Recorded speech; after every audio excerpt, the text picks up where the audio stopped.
고린도전서 2장 2절입니다.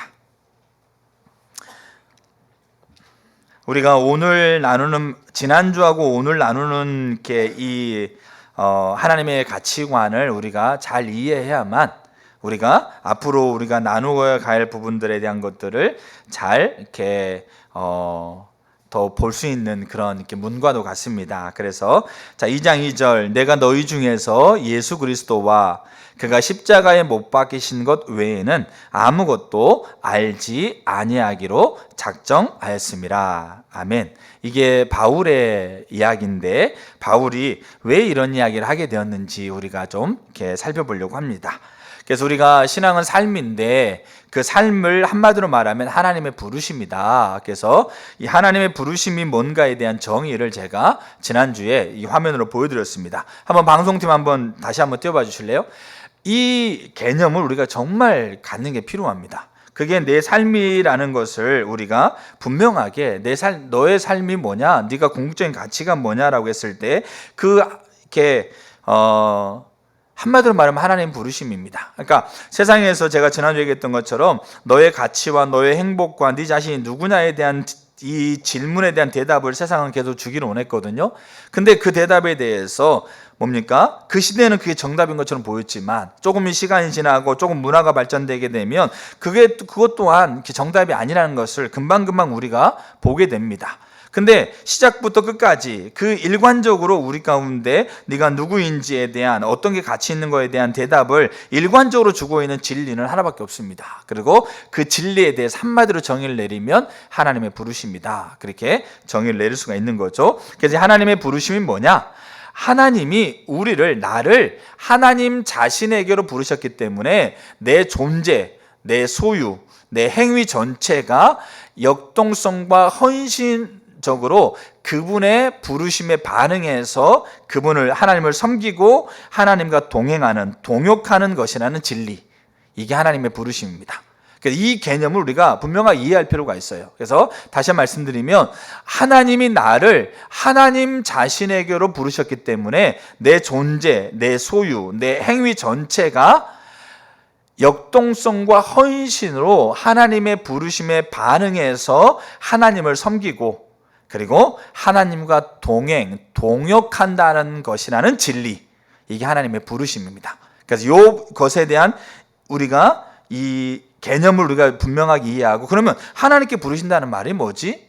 그럼 우리가 역동적으로 헌신적으로는 말이 뭐지? 그 다음에 소유 전체, 행위 전체, 그 다음에 하나님을 섬긴다는 말이 뭐고 하나님과 동행한다는 말이 뭐지? 이런 것에 대한 궁금증을 가지고 하나님 앞에 고민하셔야죠.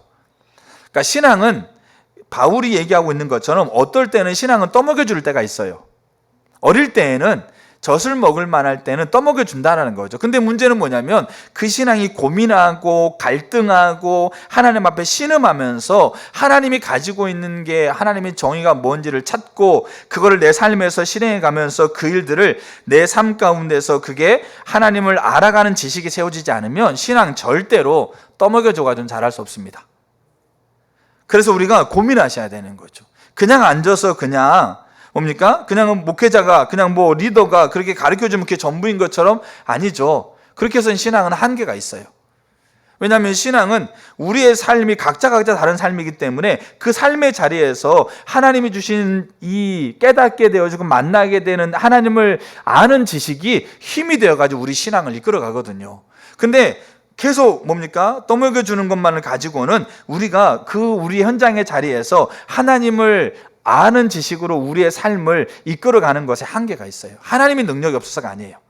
그래서 하나님 부르심이라는 것에 대한 우리가 전반적인 이해를 갖고 그 안에 하나하나에 대한 부분들을 각자가 고민하시는 거죠. 저 또한 고민해 가면서 이런 부분들이 그래도 그 부분에 어느 정도 이렇게 하나님이 비추신 부분 안에서 나누는 겁니다. 그럼 각자가 제가 나누는 것과 또 각자가 고민하는 바에서 그 하나하나의 부분들을 찾아가시면 돼요. 자, 이게 먼저 우리가 이렇게 이제 내리셔도 됩니다. 먼저 우리가 살핀 게 뭐냐면 하나님의 부르심인데 하나님이 우리를 어디로 불렀다고요? 우리를 하나님 자신에게로 불렀다. 그러면 이 하나님 자신에게로 불렀다고 하고 있는 말의 의미가 뭐냐? 이 말의 의미는 두 가지가 있다라는 거죠. 그래서 지난주에 첫 번째를 살폈어요.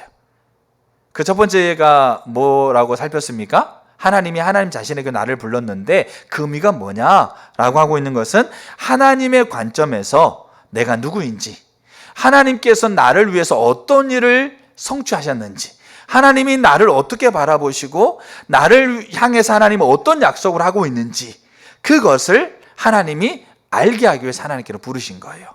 그러니까 바울은 이거를 하나님, 에베소에서 뭐라고 그래요? 하나님께서 나를 살리셨고 하나님이 나를 일으키셨고 하나님이 나를 앉히셨다. 그게 나라는 거죠. 그게 이미 하나님이 예수 그리스도의 십자가를 통해서 이미 하나님이 성취된 일이라는 거죠. 그렇기 때문에 내가 왜 존귀하고 같이 있을까요? 내가 뭔가를 열심히 잘하기 때문에 존귀하고 같이 있는 게 아니라 하나님께서 이미 나를 향해서 이미 그 일들을 성취하시고 나를 그렇게 바라보고 계시고 나를 그렇게 정의하고 있기 때문에 나는 가치 있고 소중하고 귀한 거예요. 나뿐만 아니라 아직 하나님 앞에 돌아와야 될 저들 또한 가치 있고 소중하고 귀한 거란 얘기죠. 그러니까 내가 내 자녀한테 너는 귀한 거야. 네가 설령 지금 어떤 것이 없어도 네가 귀한 거라고 얘기하고 있는 것은 하나님께서 이미 하나님의 관점에서 이미 성취하고 있는 것을 가지고 우리가 네가 귀하다고 네가 가치 있다라고 얘기한다라는 거죠. 자, 그러면 우리는 사실 보세요. 우리는 이것만으로 충분해요. 그러니까 이것만으로도 정말로 모든 것을 포괄하고 계시는 주권자이고 창조주이고 주관자이신 하나님이 나를 사랑하시고 어여삐 여기시고 기뻐하시고 나를 위해서 이 놀라운 일을 성취하셨고 나에게 이 놀라운 일을 이루시겠다고 약속하신다. 우리 이것만으로 충분하다는 거예요. 이것만으로 감격스럽다는 거예요. 근데 성경에서 우리가 찾아볼 거는 뭐냐면 하나님이 하나님 자신에게로 우리를 부른다라고 하고 있는 것은 이 의미만 있는 게 아니에요.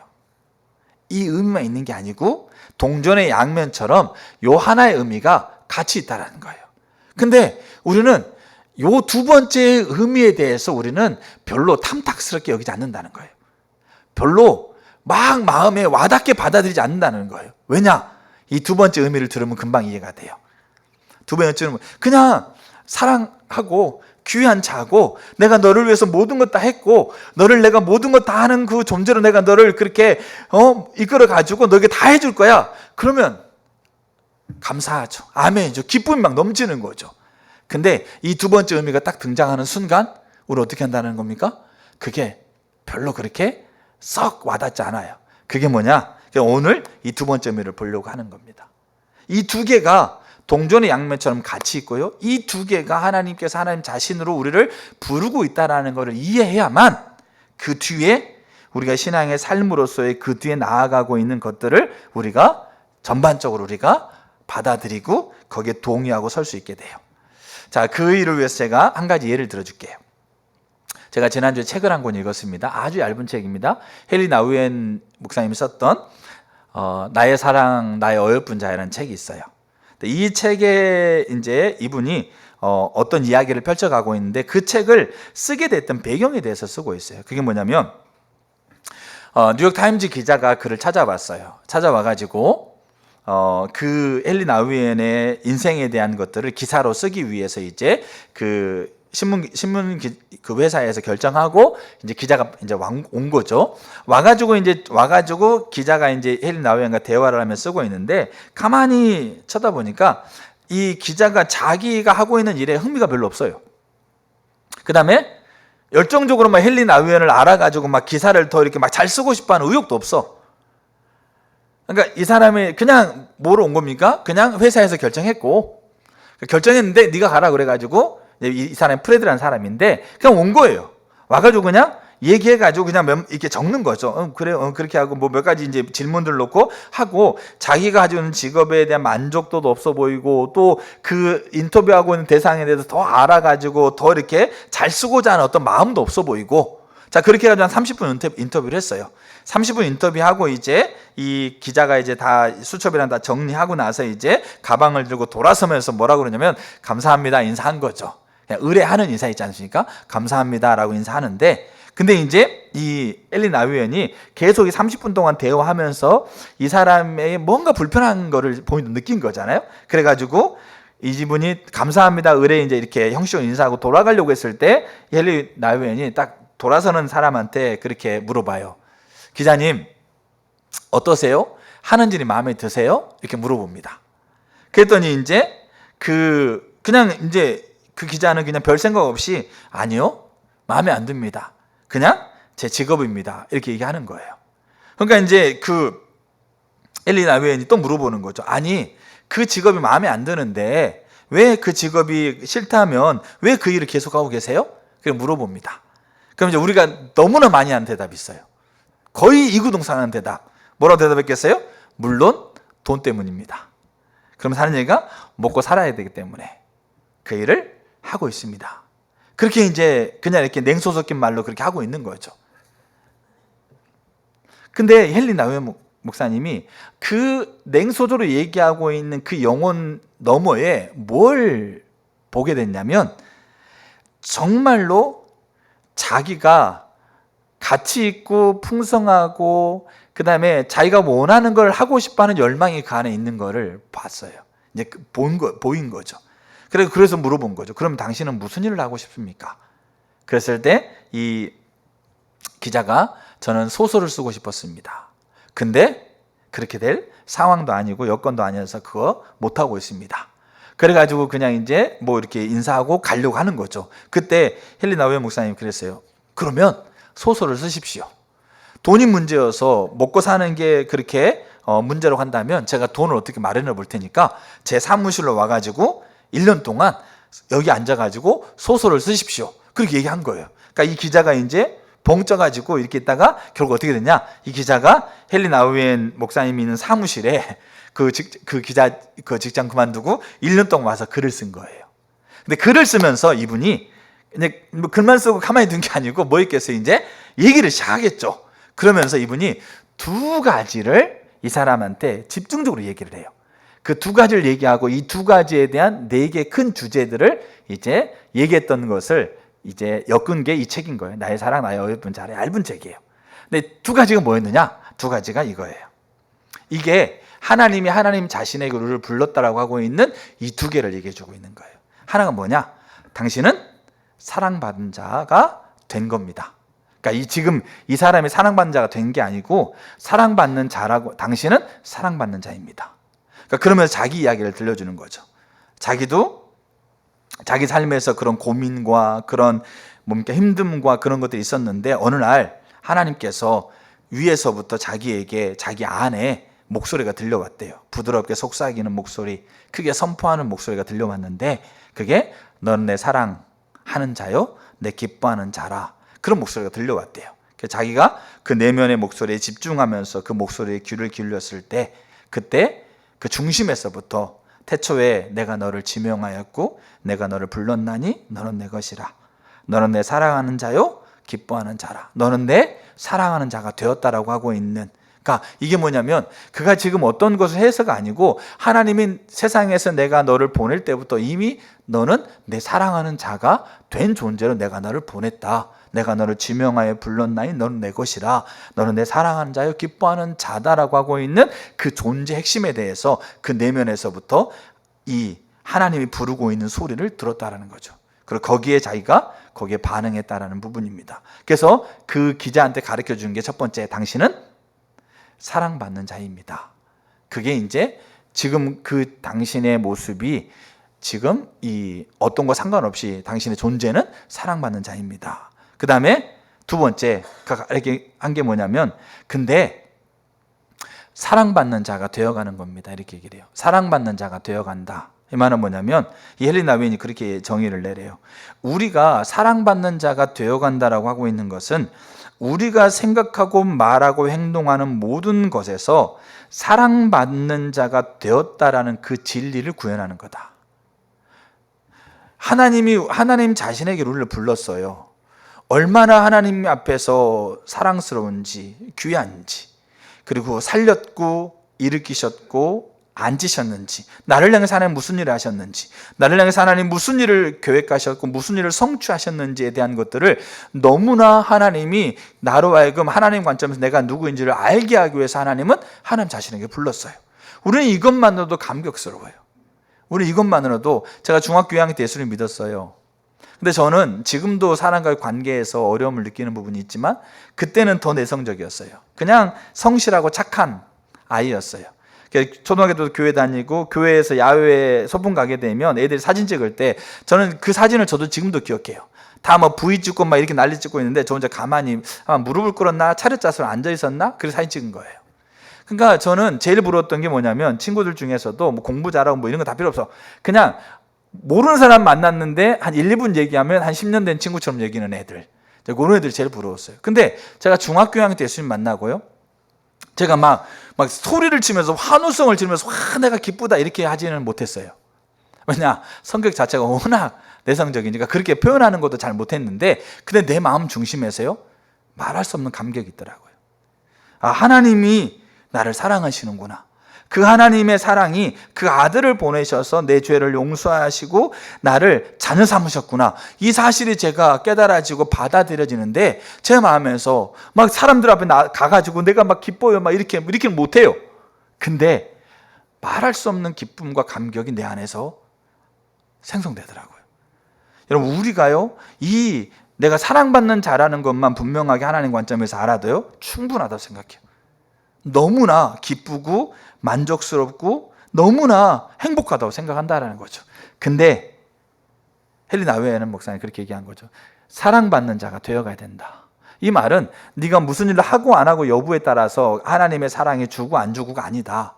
너는 이미 사랑받는 존재고 이미 십자가에서 성취된 것을 가지고 이미 너에게 다 완전하고 완성되고 무결하게 다 성취된 존재다. 근데 이 사랑받는다라고 하고 있는 이 진리가 너의 삶의 실존적인 모든 영역에서 구현돼야 된다.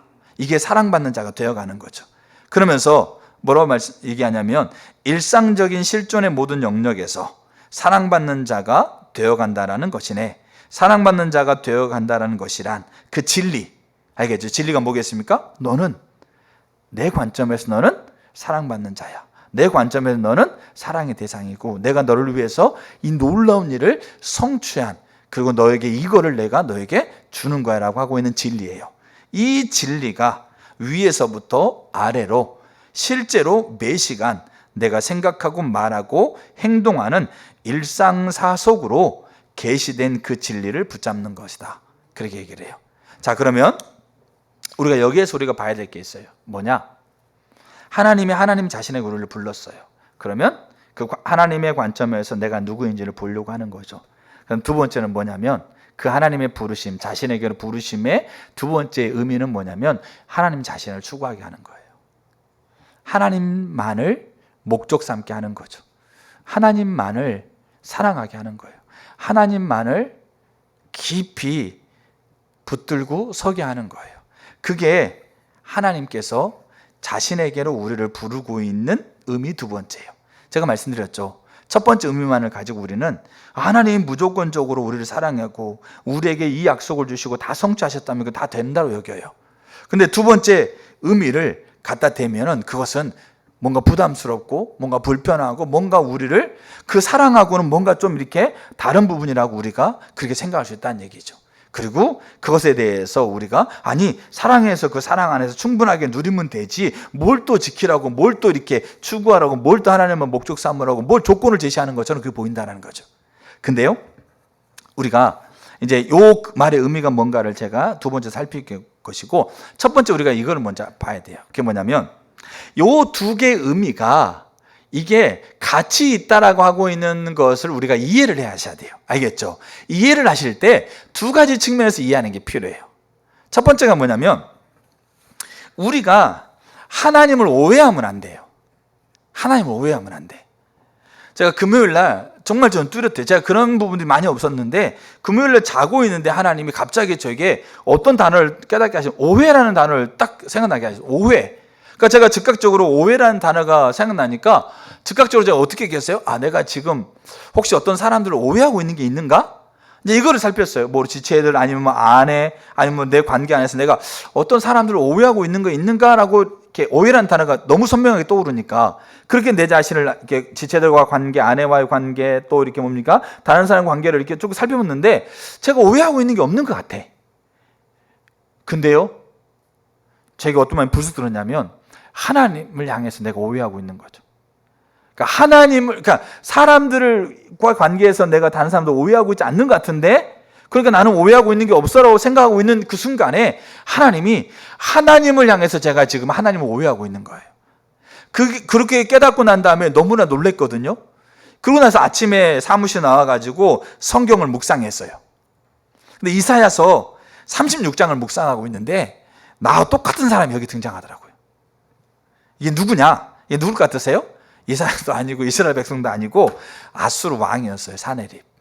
사네립이 하나님을 오해하고 있었어요. 사네립이 그 군대 장관 랍사게를 보내가지고 36장에 이스라엘 백성들 앞에 놔놓고요, 독소를 내뱉거든요.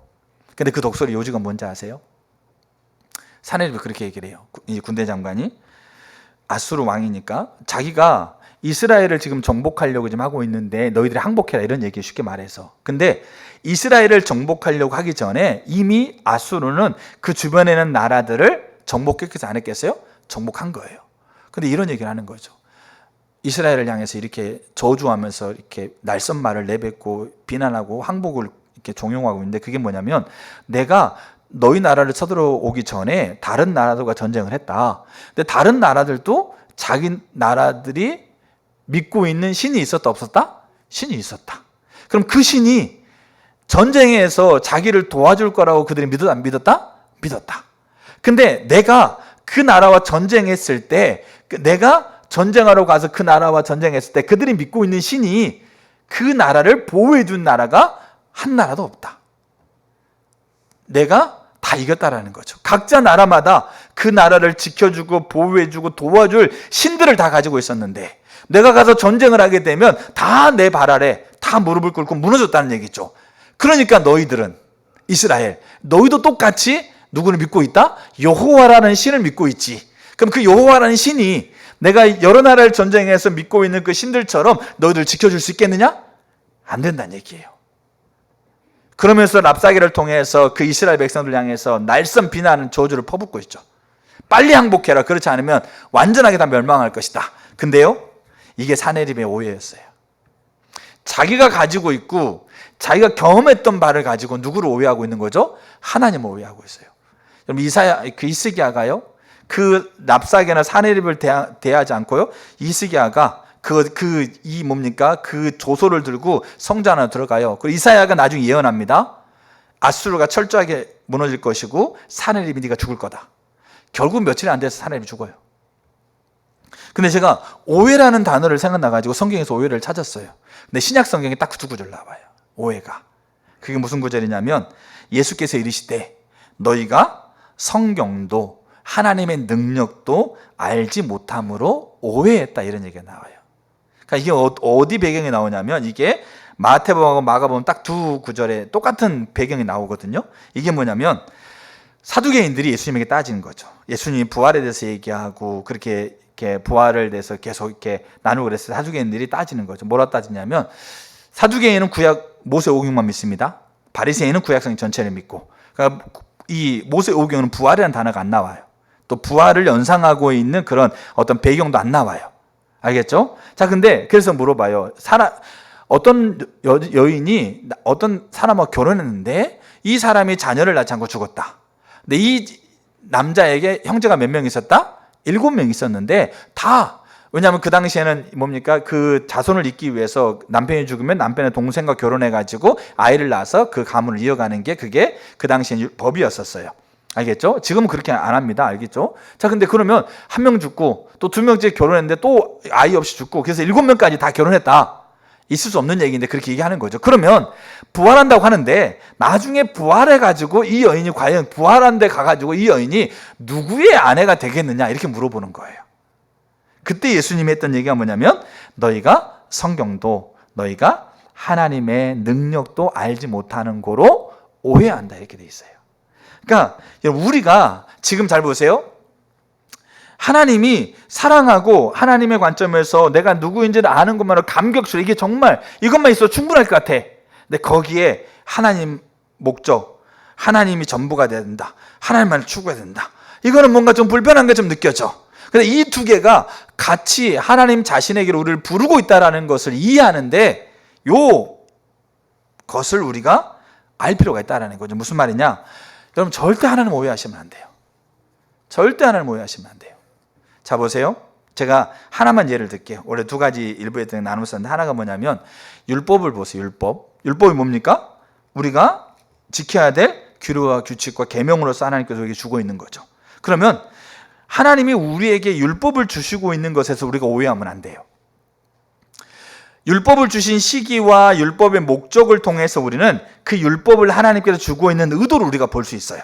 근데 이 의도를 우리가 오해하면 하나님 말씀과 하나님의 능력을 알지 못하는 거로 오해한다는 거죠. 무슨 말이냐?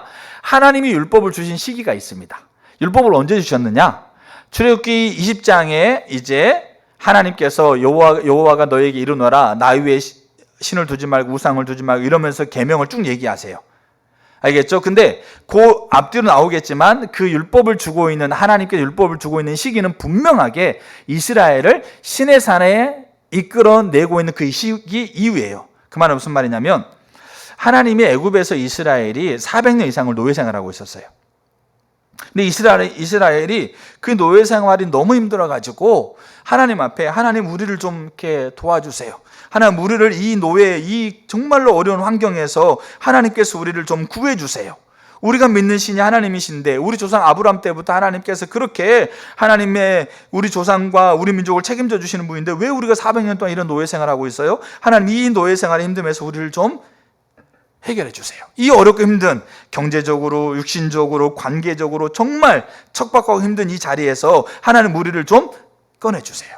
우리를 치유해 주세요. 우리를 고쳐주세요. 우리를 더 낫게 해주세요 라고 그들이 하나님 앞에 그렇게 기도하고 하나님 앞에 바라고 있는 그런 일들이 이제 점점 일어나게 되는 거죠. 그때 하나님이 딱 등장하셔가지고 율법을 주시는 거예요. 자, 내가 율법을 줄 테니까 너희가 이 율법을 잘 지켜. 내가 준 율법대로 너희가 잘 지키면 너희들이 내가 봐가지고 율법을 잘 지키고 내가 보고 있는 조건에 딱 만족하게 되면 너희들이 그렇게 바라고 너희들이 그렇게 원하는 거 있잖아. 그거 내가 애굽에서 너희들 꺼내줄게. 그래가지고 하나님 율법을 주셨어요. 그러니까 율법을 주셔가지고 애굽에서 노예생활하고 있는데도 정말 열심히 율법을 잘 지키니까 그래 이제 너희가 율법을 잘 지켜서 내 조건에 맞은 것 같으니까 내가 모세라는 사람 너한테 보내가지고 꺼내줄게. 그렇게 율법을 주신 게 아니었다는 얘기예요. 율법을 주신 시기는 언제냐? 그렇게 하나님 앞에 정말 그들이 정말 이 어려운 환경에서 하나님의 도움으로 이 환경을 타결할 것에 대한 하나님을 향한 그 마음이 막 이제 곳곳에서 막 싹트고 있었을 때 그때 하나님이 모세를 보낸 거예요. 그럼 모세를 애굽에서 꺼내고 광야에서 홍해를 건너고 시내산 앞에 이스라엘을 딱 데리고 와서 이스라엘과 하나님이 언약을 체결한 거죠. 여러분 이스라엘과 하나님 언약을 체결하는데 그 언약이 엄청난 내용이에요. 온 세계가 다 내게 속해 있는데 이 온 세계를 다 내게로 이끌 건데 이 온 세계를 내게로 이끌 때 너희를 통해서 하겠다. 여러분 이게 대단한 약속이잖아요. 이스라엘 민족과 약속을 체결하는데 여러분 그때요 애굽에서 이스라엘이 나왔잖아요. 근데 이스라엘이라는 민족이 하나님과 그런 어마어마한 계약을 체결할 수 있는 상태가 아니었어요. 가지고 있는 거 아무것도 없었어요. 하나님 앞에 내세울 거 아무것도 없었어요. 뭐 한 가지밖에 자기 조상이 아브라함이라는 거 외에는 아무것도 없었어요. 그렇게 어마어마한 계약을 체결할 수 있는 조건 자체가 전무하다시피 했다고요. 이들이. 근데 그때 하나님이 율법을 주면서 율법을 잘 지키면 내가 너에게 계획하고 이 어마어마한 언약을 너에 체결할 거야. 자 이제 율법을 지키고 이제 한번 내가 볼게. 그렇게 하지 않았다고요. 하나님이 출애굽기 19장에서 분명하게 시내산에서 모세를 대리자로 세워가지고 이스라엘 백성과 이 어마어마한 언약을 체결해요. 정말로 마치 드라마 같은 상황이 벌어지는 거죠. 그리고 나서 20장에 하나님이 주고 있는 게 율법이에요. 그러니까 시기적으로 잘 보세요. 율법의 시기적으로 우리가 오해하면 안 돼. 하나님 오해하면 안 돼요. 근데 우리가 너무나도 많이 하나님을 오해하고 있어요. 저 또한 정말로 하나님을 오해하고 있는 거예요. 제가 보는 거, 제가 느끼는 거, 제가 들리는 것으로 하나님을 정말 오해하고 있는 거죠. 그 오해의 첫 번째가 하나님이 나를 바라보고 있는 것부터 오해가 되고 있는 거예요. 하나님 나를 사랑한다면 이게 말이 되냐고. 하나님이 나를 사랑해서 내게 이 자리를 주셨는데 지금 이게 말이 되냐고 이렇게 하면서 하나님을 내 자신을 바라보는 것부터 하나님을 오해함으로 바라보고 있는 게 적나라하게 보이더라고요. 사내립이 자기가 가지고 있는 것 때문에 다 주변 나라를 멸망하기 때문에 너희도 그렇게 될 거라고 하나님 오해하고 있잖아요.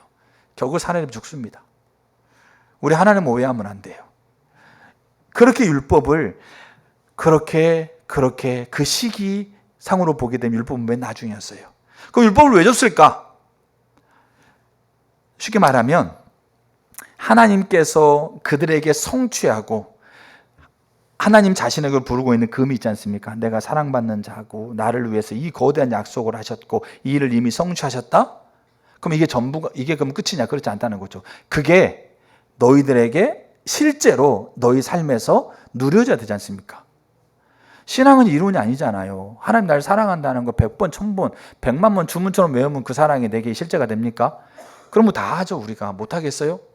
하루에 100번씩 쓰면 그게 실제가 된다. 암에서 고침받는다. 아니면 뭐 자녀가 시험 합격한다. 그러면 하루에 100번씩 1000번을 쓰면 1000날을 쓰면 된다. 그러면 그거 안 하겠어요? 그러니까 신앙은 이론이 아니에요. 근데 문제는 뭐냐면 그게 사실인데 근데 이 사실이 그들의 삶 가운데 그들의 민족 가운데 실제적으로 이해가 되려면 그들이 하나님이 가지고 있는 기준 안에 있어야 된다는 얘기예요. 하나님이 가지고 있는 그 조건 안에 들어있어야 된다는 얘기예요. 근데 그 조건이 뭐냐면 율법을 계명을 주시면서 그 계명 아래 있으라는 얘기예요. 그 말은 무슨 말이겠어요? 그 율법을 주신 목적이 그 계명을 주고 그들을 더 막 이렇게 괴롭히고 힘들게 하고 자기를 위해서 헌신을 끌어내려고 하는 게 아니고 하나님이 가지고 있고 하나님이 약속하고 이미 성취했던 것들을 하나님께서 그들에게 실제로 그들의 실존의 자리에서 매 순간 하늘에 있는 진리가 그들의 하루하루 그들의 삶의 모든 요소 힘들든 아니면 어렵든 아니면 기쁘든 아니면 기쁘지 않든 불안하든 그 모든 영역에서 그게 그들의 삶 가운데 실제로 누려지는 것에 대한 어떻게 보면 도구라는 거죠. 여러분 그 관점으로 우리가 가지고 있는 하나님을 향한 오해가 벗겨지기 시작하잖아요. 그러면 우리 하나님을 향해 달라져요. 그리고 내 환경을 바라보는 게 달라지고요. 내 처지를 바라보는 게 달라져요. 물론 우리가 연약하고 부족한 게 있어요. 근데 달라지게 돼 있어요. 근데 우리가 하나님을 오해하고 있는 거예요. 너무나 많이. 내가 신앙생활 이렇게 열심히 하는데 내 자녀는 뭡니까? 내 자녀가 아프면 내가 신앙생활 잘못한 것 때문에 이 자녀가 아픈 것처럼 그렇게 우리가 대본을 이해하잖아요. 첫째 아들, 제가 아들 낳았을 때 그랬어요. 내가 목사인데도 더 열심히 못했기 때문에 내 아이가 지금 아프구나. 이 생각을 제가 대본에 갖는 거예요. 하나님을 오해하지 마세요. 우리가 이 두 개가 같이 있다는 것을 이해할 때 하나님을 오해하는 것을 하지 않고 그걸 벗겨놓고 이해하게 되면 이게 얼마나 놀라운 거나 보게 돼요. 그래서 첫 번째 것을 우리의 삶에서 우리의 실존의 자리에서 그 자리가 어떠한 자리든지 간에 그 자리에서 실제적으로 누릴 수 있는 도구와도 같은 거죠. 이게 우리가 이 두 개가 같이 있다는 것을 이해하는 첫 번째, 오해하지 마시고 이해하셔야 돼요. 또 하나가 뭐냐면 또 하나가 같은 맥락인데 조금 다르게 표현하게 되면 이게 창조의 원리와도 관련돼 있어요. 창조의 원리. 그러니까 이게 창조의 원리가 뭐냐? 하나님이 세상을 창조하셨죠. 하늘과 하늘 위에 땅과 땅 아래 있는 모든 것들을 창조하신 거죠. 그 창조 안에 누가 포함되어 있습니까? 인간이 포함되겠죠. 근데 모든 창조물과 인간은 근본적으로 다른 존재로서 창조하신 겁니다. 그게 두 가지 특징이 있죠. 하나가 하나님 형상으로 창조됐어요. 그러니까 하나님이 가지고 있는 지와 정과 의 그것들을 그대로 가지고 창조된 존재, 인격적인 존재라는 거죠. 그 하나님이 에덴 동산에 이들을 들이시면서 에덴에 있는 모든 것들을 경작하고 마음껏 그 하나님의 사랑, 첫 번째, 그걸 마음껏 누리라고 그랬어요. 근데 한 가지 하지 말라고 하는 게 있었습니다. 선악과 먹지 말라고 하는 거죠. 그 말은 무슨 말이겠어요? 이게 원리예요, 이게. 그러니까 창조는 뭐냐면 그 시작이 되는 것은 그 과정과 마침을 전체를 어떤 하나의 이 시작된 원리를 가지고 하나님이 이거를 이끌어 가겠다고 하고 시작점인 거예요. 근데 사람은 어떤 일을 이 원리를 가지고 시작해도 환경과 상황에 영향을 받기 때문에 이 원리가 바뀔 수 있는 거예요. 상황에 따라, 처지에 따라서. 근데 하나님 달라요. 성경과 하나님의 능력을 모르니까 오해하고 있는 거죠. 어떤 사람은 그래요. 창조를 얘기하면서 아담이 모든 동식물의 이름을 다 지었다고요. 그거 단 며칠 만에 어떻게 가능하겠느냐? 불가능하죠. 그러니까 시간이 오래 걸렸을 거다. 며칠 아니고 어떤 사람 몇십 년도 얘기하더라고.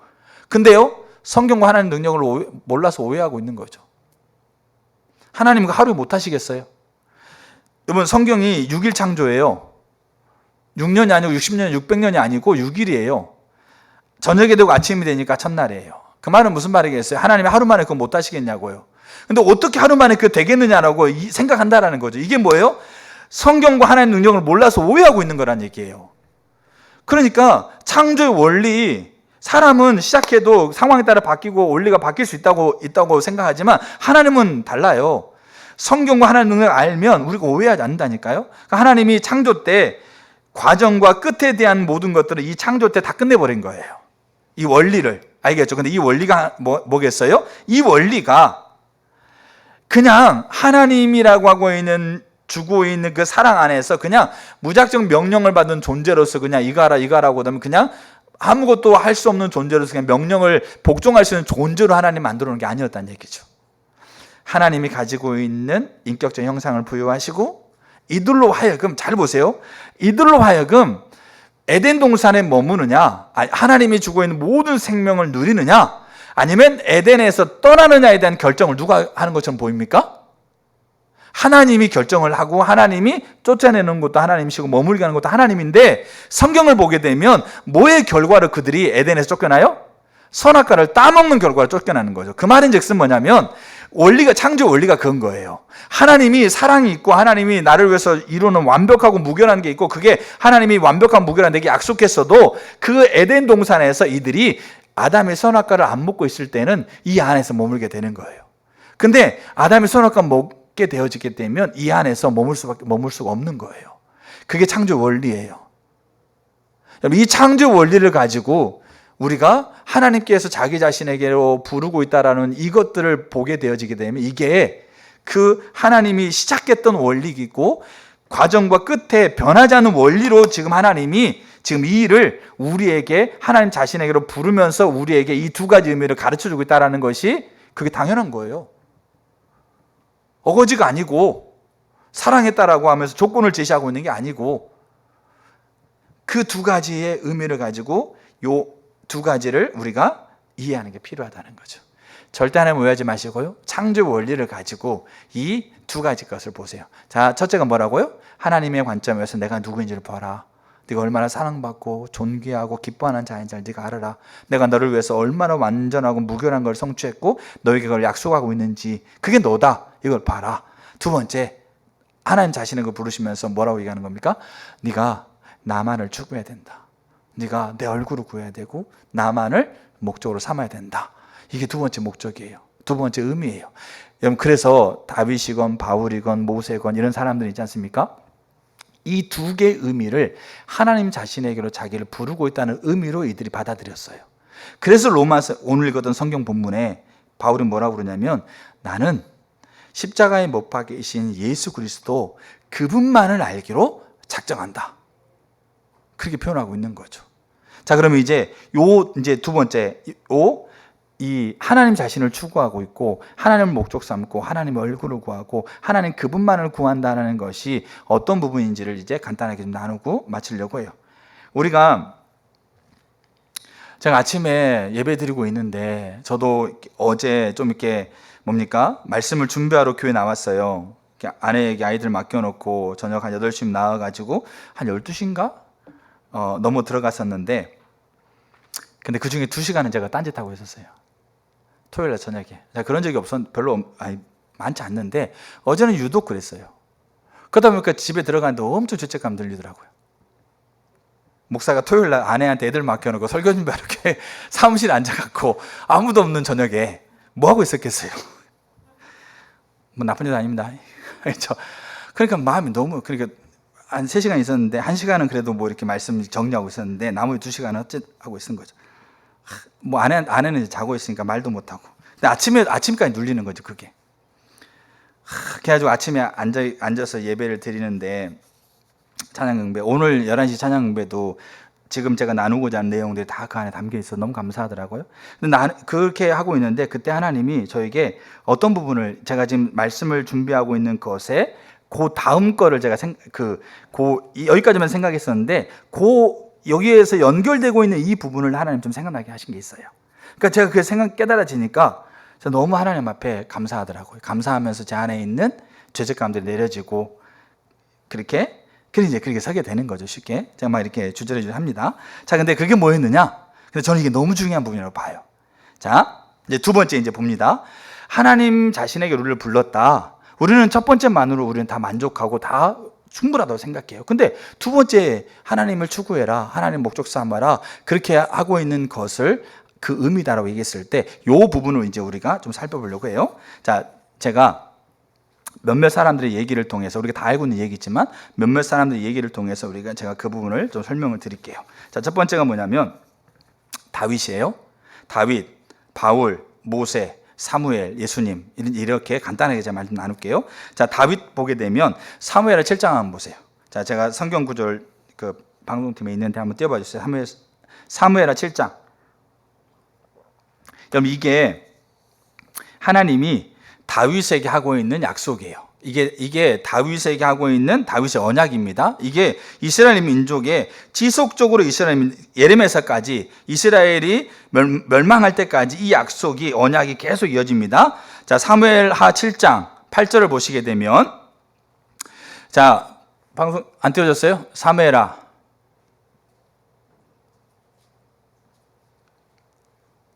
7장 8절 제가 읽습니다.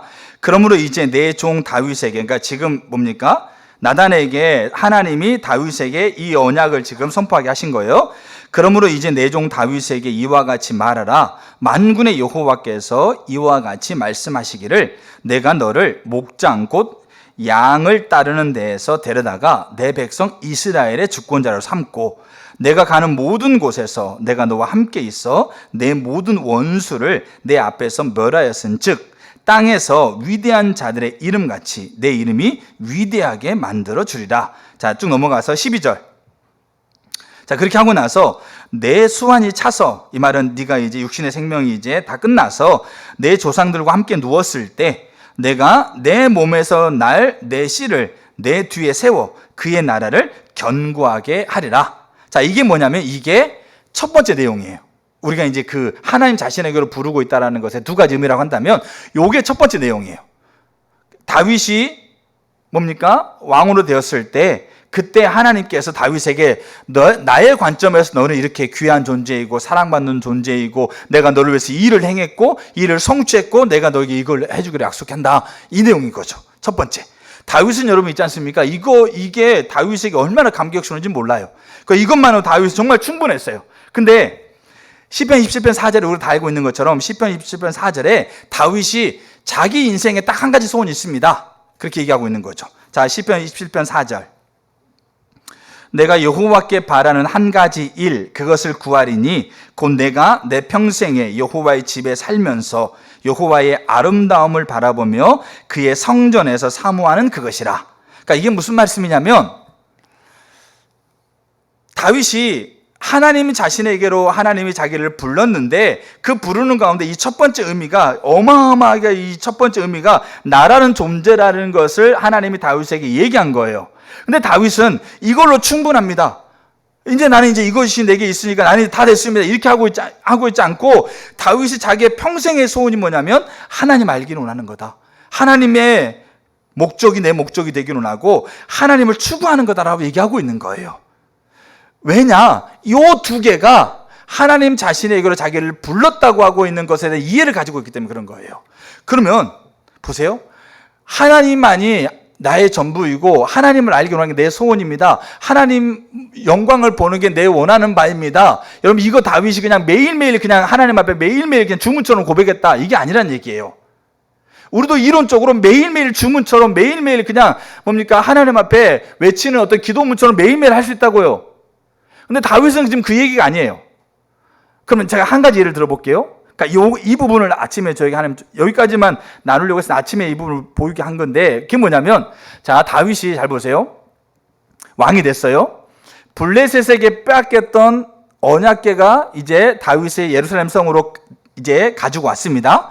자, 와가지고 이 언약궤를 모세가 지었던 성전이 있었어요. 그 당시에 모세 성전에 언약궤를 안치하지 않고 어디다 안치했어요? 자기가 언약궤를 위해서 친 조그만 텐트에 거기다 갖다 둔 거예요. 이게 우리가 다윗 장막이라고 하고 있는데, 여러분 이게 쉬울까요? 어려울까요? 어떻게 생각하세요? 이게 쉽다고 생각하세요? 어렵다고 생각하세요? 어떤 분이, 제가 실제로 이렇게 들었던 얘기예요. 어떤 분이 어떤 목교 후임으로 갔어요. 근데 강대상 앞에 엄청나게 큰 피아노가 한 대 있대. 이게 강대상 앞에 있는 게, 이게 좀 이렇게 목사님이 생각할 때 이게 좀 이렇게 유용하지 못하다 싶어가지고 이 피아노를 치우는데 1년인가 2년 걸렸대요. 무슨 말이냐? 매 주마다 피아노를 10cm씩 옮겼대요. 한 주에 10cm 옮기고 그 다음 주에 10cm, 여기서부터 시작해가지고 10cm씩 이렇게 옮겨가지고 여기까지. 그래가지고 피아노 채웠대요. 이게 상징하는 바가 있어요. 다윗이 왕이 됐어요. 알겠죠? 근데 왕권 초기예요. 여기 이때 당시에는 언약궤가 들어올 때는 왕권 초기입니다. 왕권이 강화되어 가지고 다윗이 강력한 통치를 가지고 있을 때는 그나마 좀 쉬울 수 있어요. 근데 이 왕권 초기입니다. 여러분 이들은 모세를 통해서 지었던 성전, 이 성전을 중심으로 강력하게 이 멤버십을 형성하고 있는 나라가 유대인이에요. 왜냐하면 모세 성막이 하나님부터 명하에서 지어졌고, 그 성전에 언약궤를 안치했을 때 무슨 일이 벌어졌어요? 하나님이 하늘문을 열고 거기에 임해버린 거예요. 그러니까 모세 성전은 이들에게 건드릴 수 없는 마치 성벽과도 같아요. 그러면 언약궤가 빼앗겼다가 들어왔는데, 들어오면 당연히 어디 들어가야 돼? 당연히 모세 성전으로 들어가야 되잖아요.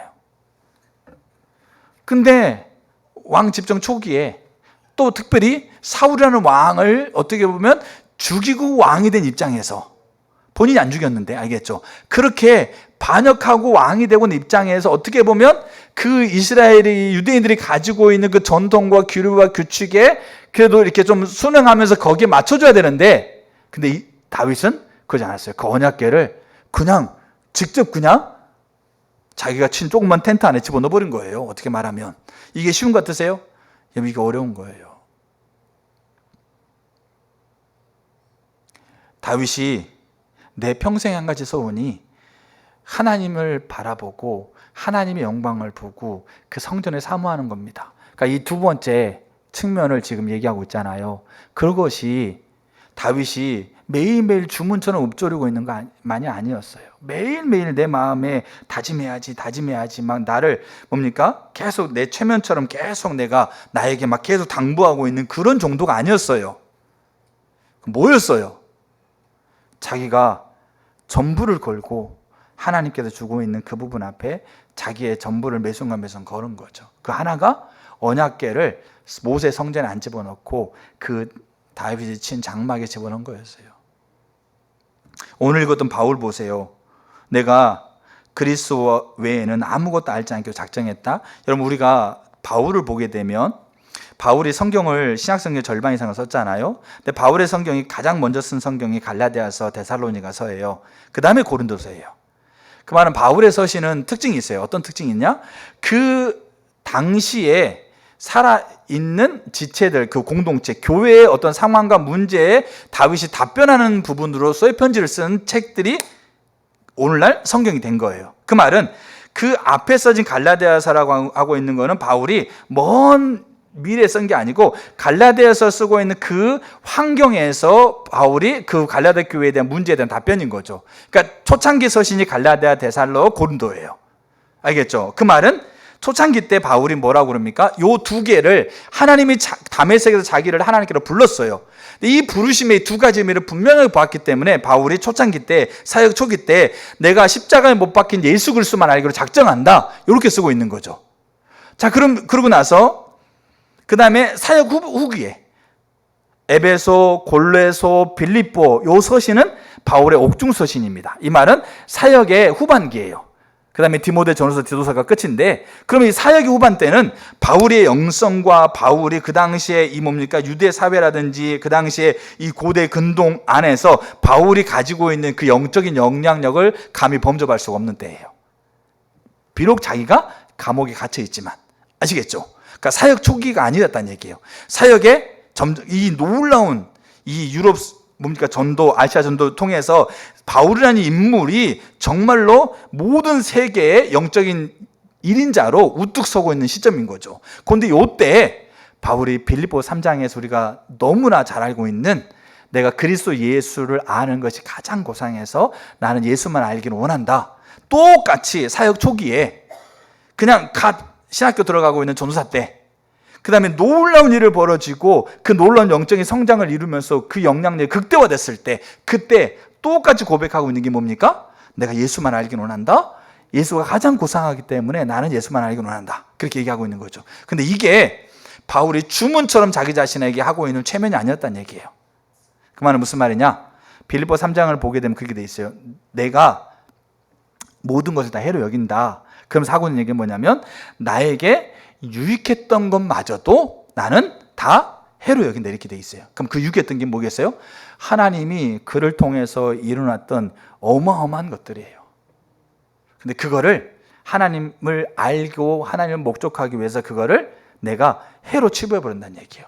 여러분, 이거 가능할 거라 생각하세요? 이거 여러분 쉬울 것 같이 생각하세요? 정말 어렵습니다. 저도 목회자인데 교회에서 하나님께서 제 능력이 아니고 정말 하나님의 인도를 따라 해와서 하나님께서 어떤 일을 했다고 하고는 열매만 하나 맺혀도 그게 내 안에서 자부심이 되어지고 자랑거리가 되어지고, 누가 안 물어보나? 어디 가면 좀 목사님 좀 교회에 무슨 일 있어라 물어봤으면 좋겠는데, 이러면서 있는 게 난데, 근데 바울은 다르잖아요. 우리랑 레벨이 다르잖아요. 근데 그 모든 것들을 다, 여러분, 이게 그냥 자기가 주문처럼 외우는 게 아니었어요. 이거를 너무나 분명히 아는 거죠. 하나님 자신에게 자기를 불렀다고 했을 때 이 두 가지가 같이 있다라는 걸. 여러분, 그래서 우리가요, 얼마나 많은 사람들이 이 첫 번째 것을 가지고 우리는 그것을 기대하고 그것을 누리고자 열망하고, 그게 사실이니까. 근데 이 두 번째 의미가 우리 가운데 무너져 있기 때문에 예배도 안 나와요. 기도도 안 해. 헌금도 안 해. 예를 들어서 말씀 묵상도 안 해. 그 삶에서 이 진리를 적용하지도 안 해. 그러면서 우리는 이게 우리다라고 이거를 한다고 하는데 실제로 삶에서 안 누려지는 거야. 그러면서 뭔가 하나님 그냥 한 방 뻥 터뜨려가지고 뭔가 강력하게 한 방 할 것을 막 기대하고 있어. 여러분, 그래 평생 가보세요. 되나? 하나님의 능력이 없는 게 아니고 하나님이 그 일을 미완성을 했던 게 아니에요. 이미 사랑받는 자이거든요. 근데 그 우리의 삶 안에서 다윗이 그렇게 얘기하잖아요. 또 하나 모세도 마찬가지예요. 모세를 통해서 이스라엘을 꺼내겠다고 그랬는데 하나님이 이스라엘 광야에서 하나님이 안 가려면 제가 안 가겠습니다. 사무엘도 마찬가지예요. 어렸을 때 여러분 사무엘 성경을 보게 되면 사무엘 3장 19절에 하나님이 함께 있어가지고 사무엘이 말하는 게 땅에 떨어지지 않게 하셨어요. 얼마나 놀랍습니까? 근데요, 사무엘이 그 나이 10대 초반에, 아니 10대도 아닐 수 있어요. 하나님이 사무엘에 불러가지고 하나님이 말씀해 주세요. 처음에 엘리를 찾아가지고, 다 아는 내용이니까 엘리를 찾아가서 자고 있는데, 어린아이가 자고 있는데 사무엘아 부르니까 그 옆방에 있는 엘리가 부른 줄 알고 찾아가잖아요. 엘리가 안 불렀죠. 나중에 가니까 엘리가 그렇게 얘기를 해요. 하나님 너 부른 것 같다. 그때는 네가 이렇게 해라. 하나님 종이 여기 있으니까 말씀해 주세요. 그렇게 얘기해라. 가르쳐 주죠. 그래가지고 그 다음에 하나님 부르니까 사무엘이 엘리가 가르쳐 준 대로 그대로 해요. 그 다음에 하나님이 사무엘에게 뭘 얘기했을까요? 그 사무엘이 살았을 당시에 가장 탁월하고 이스라엘 전역을 아우르고 있는 영적인 리더는 엘리였어요. 근데 엘리 가문의 멸망이었어요. 그냥 단순히 제사장직에서 당신이 그냥 물러납니다, 이게 아닙니다. 자녀를 죽고 그 가문이 완전하게 멸망하는 일이었어요.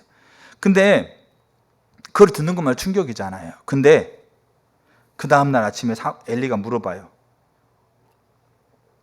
하나님 너한테 뭐라고 그러더냐? 여러분 같으면 얘기하시겠어요? 엘리가 그냥 너 짐 싸서 집에 가라 그러면 가야 될 수밖에 없어요. 엘리가 괴롭히면 얼마나 힘든 삶이 앞으로 있는지 몰라요. 어느 누구가 하나님으로부터 음성 들었다고 그러면 당신 자식이 망합니다, 이 얘기를 듣고 싶어 하겠어요? 사실인데도. 당신 그렇게 안 살면 하나님이 당신을 심판한다고 하고 있는 게 사실이라 할지라도 어느 누가 그거 듣고 싶냐고요. 하물며 사무엘은 어린아이고 괘씸해가지고 너 한번 집으로 가라면 갈 수밖에 없는 거잖아요. 근데 사무엘이 얘기합니까? 안 합니까? 얘기해요.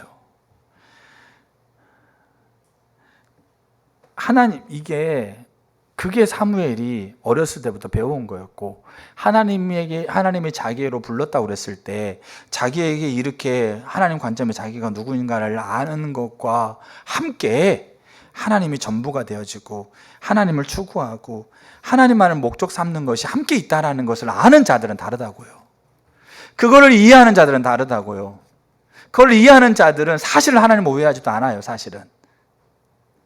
그러면서 하나님 말씀하고 있는 것들이 내 삶에서 이해가 안 되게 되어지게 되면 하나님을 쳐다보는 게 아니고 하나님의 관점에서 내가 사랑받는 자가 되어가고 있는가에 대한 모습들을 점검하게 된다고요. 더 오히려. 근데 오늘날 우리가 신앙이 너무나 많이 무너져 있는 게 뭐냐면 이 첫 번째 거는 너무 많이 강조해요. 그냥 강조한다고요. 그냥 막 얘기한다고. 다 될 것처럼, 다 할 것처럼, 그게 전부인 것처럼, 그렇게 마치 그냥 내일 아침에 당장 뻥 터질 것처럼. 근데 우리가 10년, 20년 신앙생활 해보지 않습니까? 안 되잖아요. 그럼 어떻게 해요? 뭐가 문제겠어요? 하나님이 자신에게 우리를 부르고 있다라고 있는 그게 우리가 삶이고, 그게 우리 존재의 가치고, 그게 우리가 살아가야 될 목적이고 의무라고 한다면 이 두 개가 같이 있다는 걸 이해하셔야죠. 여러분, 이제 마지막으로 성경 한 구절을 볼 텐데 그게 뭐냐면 예수님이에요. 저는 이 부분을 여러분들 잘 이해하기를 바라요. 자, 요한복음 이제 마쳤으면 설교 마무리합니다. 요한복음 17장 한번 보세요. 자, 요한복음 17장 자 보시게 되면 저는 우리가 다시 결단하셔야 돼요. 우리가 정말 다시 결단하셔야 돼요. 이 두 가지의 하나님 자신을 부르시는 것 앞에 우리 자신을 결단하셔야 돼요. 내가 하나님 관점에 누구인지를 분명하게 내 자신이 하나님 앞에서 더 보기를 결단하시고 하나님 추구하는 걸 결단하셔야 돼요. 자, 17장 13절 보세요. 지금 내가 아버지께로 가오니 내가 세상에서 이 말을 하옵는 것은 그들로 내 기쁨을 그들 안에 충만히 가지게 하려 함이니이다. 여기 보시게 되면 예수님이 자신의 기쁨을 얘기하고 내 기쁨. 그럼 예수님의 기쁨은 뭐였을까? 세상에서 더 맛있는 거 먹고 칭찬받고 그다음에 뭐 대접받고 그다음에 뭡니까? 더 편하게 있는 게 예수님의 기쁨이었을까? 아니죠. 예수님의 기쁨은 뭐겠어요? 하나님 자신에게로 부르시는 그 부르심 안에 있는 게 기쁨이었어요. 쉽게 말해서. 알겠죠? 자, 그래서 근데 이게 예수님의 기쁨이었는데 예수님이 이제 세상을 떠나서 이제 하나님께로 가면서 이제 이 기쁨을 누구도 누리기 원한다는 거죠? 제자들. 알겠죠? 그럼 저와 여러분들 얘기하는 거잖아요. 이 기쁨을 이들도 누리게 하길 원합니다. 라고 얘기하는 거예요. 그러면 우리가 잘 봐야 될 게 뭐냐면, 성경을 잘 보셔야 될 게 뭐냐면, 예수님이 지금 이 기쁨을 누린 거지 않습니까? 알겠죠? 예수님이 이 기쁨을 누렸는데, 이 기쁨을 누리고 있고, 이 기쁨을 제자들이 누리게 하는 거잖아요. 그러면 예수님이 이 기쁨을 어떻게 누렸을까요? 하나님이셨으니까. 알겠죠? 하나님의 본질, 동일한 본질이었으니까. 그냥 하나님, 첫 번째 의무만 가지고 이 기쁨을 누렸을까요? 그게 아니었다는 얘기죠. 자, 19절 한번 보세요. 19절. 또 그들을 위하여, 여기서 말하는 그들은 누구겠어요? 예수님이 누렸던 기쁨을 누려야 될 제자들 얘기예요. 그러면 그들을 위하여라고 그러죠. 그러니까 위하라고 하고 있는 무슨 말이겠어요? 예수님이 누렸던 기쁨을 저들도 누릴 수 있게 하고 있는 것을 위하여라고 하고 있는 말이에요. 그러면 요 안에 이제 들어가 있는 게 뭐냐면 예수님이 자기가 기쁨을 어떻게 누리고 있는지에 대한 것들을 예수님이 이 땅의 삶을 살아가면서 제자들에게 보여주고 있다는 거죠. 그리고 그것을 통해서 이들도 그것을 누릴 수 있다라고 하고 있는 것을 얘기해 주고 있다는 거죠. 그러면 그게 뭐였느냐? 그들을 위해서 예수님 뭐 하셨어요? 내가 나를 거룩하게 했다, 이렇게 표현되고 있어요. 예수님은 이 거룩은 우리와 다른 게 차원이에요. 예수님은 죄가 없어요. 그래서 거룩하게 할 필요가 없는 분이에요. 그럼 여기서 말하는 거룩은 뭘까? 내가 누리고 있는 기쁨이 내가 나를 거룩하게 하는 걸 통해서 기쁨을 누렸다, 이 말인 거죠. 그럼 내가 내 제자들에게 내가 나를 거룩하게 하는 걸 통해서 기쁨을 누리고 있는 것을 이들에게 보여줬다. 자기 자신들을 거룩하게 하는 걸 통해서 이들도 내가 누리는 기쁨을 누릴 수 있다, 이 얘기하는 거죠, 쉽게. 그럼 여기서 말하는 거룩하는 게 뭐냐 이거죠. 거룩하는 게 뭐냐면 여기 이 두 가지 의미를 의미하고 있어요. 하나님 안에서 자기가 누구인지를 보고, 그리고 예수님은 3년 반 동안에요, 그 삶에서 실존적인 영역에서 그 진리를 구해내냈어요. 그게 거룩이었어요. 이게 경외함이거든요, 이게. 그러니까 죄가 없어지는 거룩이 아니고 하나님이 너무 소중하고 하나님이 너무 기쁘고 하나님 안에서 내가 누구인가를 분명하게 알기에 그것을 향해서 자기 삶을 가는 것이 열망이고 기쁨이고 즐거움인 거죠. 근데 그 삶의 자리에서 여러 가지 것들이 방해하는 게 있으면 그것들을 기쁨으로, 그것들을 벗어두고 거리 가는 것, 이게 거룩이었어요. 한마디로 말하면 하나님 자신에게로 부르고 있는 이 두 가지 의미를 함축적으로 얘기해주고 있는 게 거룩이에요. 그 말은 즉슨 제자들이 예수님이 누리고 있는 이 기쁨을 제자들이 누리려고 한다면 제자들이 거룩해야 돼요. 몇 가지 종교적인 의무를 하는 것을 얘기하는 게 아니고 근본적으로 이 두 가지 의미 안에서 이들이 있어야 된다는 얘기예요. 이게 예수님이 제자들에게 보여주고 있는 거였어요. 이 말은 무슨 말이겠어요? 예수님은 자기를 비난하는 자들, 자기를 죽이려고 하는 자들, 심지어 십자가에 자기를 못 박고 있는 자들 향해서도 그는 뭐 하셨겠어요? 저들의 죄를 용서해 달라고, 저들을 긍휼히 여겨 달라고, 자기를 조롱하는 자를 향해서도 그들 향해서 손을 얹고 기도하고, 그렇게 했던 것이 거룩이었었습니다. 이 두 가지 의미가 하나님이 우리를 부르시고 있는 부르심에 담겨져 있는 의미입니다. 저는 분명하게 제가 같이 나누고자 하는 내용은 뭐냐면 우리가 지금 결단하셔야 돼요. 지금 결단하시고 이 두 가지 의미가 우리 가운데 더 선명하게 하나님 자신의 우리를 부른 건 사실입니다. 그러니까 우리의 삶에서 그 부르심의 삶을 살아가려면 이 두 가지 의미가 우리의 삶에서 분명하게 실현되도록 우리 삶에 결단할 필요가 있어요. 그럼 특별히 우리는 이 첫 번째 의미에 대해서 우리가 너무나도 이것마저도 지금 많이 퇴색하고 이것마저도 지금 많이 흐려져 있지만 이건 너무나 많이 들었어요, 사실 어떻게 보면. 그런데 이 두 번째 의미에 대해서는 사실 우리가 부담스러워 여기고, 그 다음에 굳이 왜 이것까지 얘기해가지고 우리를 힘들게 하냐, 이런 관점으로 하나님을 오해하고 있는 게 사실이에요. 여러분 일상을 한번 보세요. 하나님을 향해서 얼마나, 일상의 자리에서 하나님이 기뻐하는 걸 향해서 얼마나 여러분 자신들을 하나님 앞에 세우고자 노력하고 계시는지 한번 보세요. 예배 시간 안 되면 안 나오지 않습니까? 환경이 생기면 예배 안 가잖아요. 하나님 앞에 헌신할 것보다 내가 필요한 거 있으면 그거 먼저 하지 않습니까? 그러니까 이런 것 하나하나가 우리 일상의 자리에서 하나님이 하나님 자신을 부르고 있는 부르심에 대한 의미가 깨져 가고 있잖아요. 무너져 가고 있잖아요. 다 변명이 있고 합당한 이유가 다 있어요. 그러나 근본적으로 무너져 가고 있잖아요. 그러면 하나님께서 우리를 부르시면서 그 하나님이 이미 성취하셨던 일들을 내 삶에서, 내가 속해 있는 사회에서, 나라에서 이루고자 하고 있는 것들이 우리 가운데 실제로 안 이루어지면 껍데기밖에 없죠. 그냥 신앙이 무미건조해지고, 그러다 보니까 더 하기 어려워지고 더 힘들어지고 그렇게 계속 돌아가지 않습니까? 근데 이거를 깨는 방법은 뭐밖에 없어요? 결단밖에 없어요. 다시 하나님 앞에 결단하고 은혜를 구하고, 그리고 실제로 구원을 내놓고 그 하나님 앞에 하나님 지혜를 구하면서 그 삶에 서가는 것, 이게 깨는 겁니다. 그래서 우리가 하나님 앞에 그렇게 우리 자신들을 다시 한번 새롭게 하나님 앞에 결단하신 은혜가 있었으면 좋겠습니다. 아멘. 같이 찬양 하나 하고 같이 기도하도록 하겠습니다.